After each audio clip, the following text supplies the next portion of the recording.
Na na na na na. Come and join the reapers. Hello, I am Tall Paul. Welcome to my YouTube channel. It's a fun channel, has a lot of family, friends, and fun things to look at. Hopefully some entertainment value, but I've never done anything serious.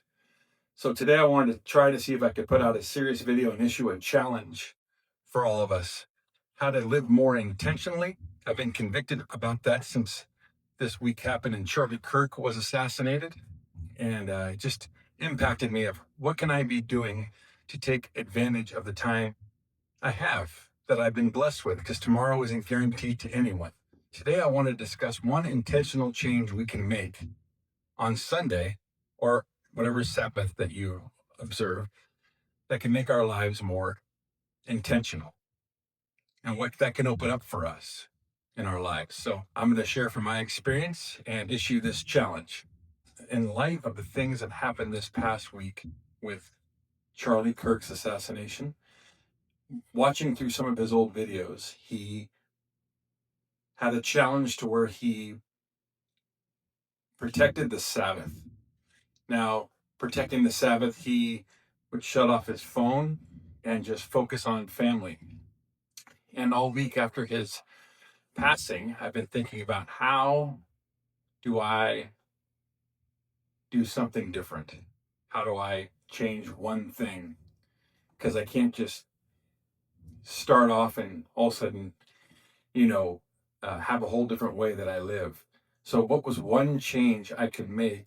And one thought that came to my head was turning off the notifications on my phone. I went through all my notifications and found out that I have, like, every app tells me something. Every app on my phone says something to me during the day, and it distracts me. So I turned off all the notifications on my phone. So that's something you can do. Just go to your settings, look up in your notifications, look at what every app you have. At least turn off the phone app and your messages alert, because you don't need to have those all the time. We check our phones, and your email alert too. So I turned off those notices. I have time to look at my phone. I'm checking to see if I have any missed calls or any emails or any text messages that need to be returned. We have lived with actually this lie that everything has to be returned immediately. When all you Gen Xers out there, if you remember, we used to have a house phone, and if nobody answered, told anybody. And then we got answering machines, so that left the hanging message out there, like, oh, somebody called. They'll probably get that message within a couple hours, whenever you get back home, right? Because there was no cell phones. So why do we feel like we have to have such quick answers? And not only that, why do we feel like we have to respond so quickly? So while you can't get rid of cell phones, I thought maybe on Sunday you could leave your cell phone at home on Sunday, like Charlie Kirk did. Leave your cell phone at home and just try to concentrate on where you are. For me, I'd go to church, and some people say, well, if I go to church, my cell phone is my Bible. Well, don't do that.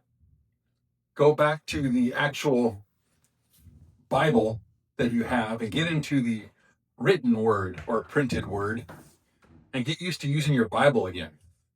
It helps you to stay focused at church, that you're actually focused on the written word and you don't have that annoying distractor in your pocket. If you think about it, your cell phone begs you to look at it hundreds of times during the day. And if you don't have it, you're not distracted. And if you're not distracted, you can focus on what you're doing, whether that's spending more time with family, planning to spend more time with family, or doing something constructive instead of just keeping a look at your phone. So for me, my challenge each Sunday now is going to be turning my cell phone off and to go to church, taking my Bible, and just focusing on the Lord and my family on Sunday. And that's going to be the one thing I do. Now, am I probably going to look at my phone during the week? Yeah, probably going to look at my phone during the week, and everything's going to go back to normal. But on Sunday, I can protect the Sabbath, observe the Sabbath, and try to keep my mind free of distractions. At least on Sunday, that's one small thing. So that's my challenge to you out there and all you watching this YouTube channel, is to simply take small steps towards getting rid of distractions to live more intentionally. And so today my wife and I went and got something to eat after church, and we actually planned an event to do next weekend. So that's something I probably wouldn't have done if I was constantly checking my phone or worried about, whatever sports game is on and I got to check the score. And now I'm going to focus on my wife. First, I focused on church, then I focused on my wife and spoke to my daughter at lunch and actually had good conversation. And it's just those little things that get robbed from us when we're not being intentional. So taking that one challenge and making that one change should make some difference. So that's my challenge for Charlie. Test, test, test, test, test. Testing, testing, 1, 2. I wonder if this is actually. So, let's see if I can do this.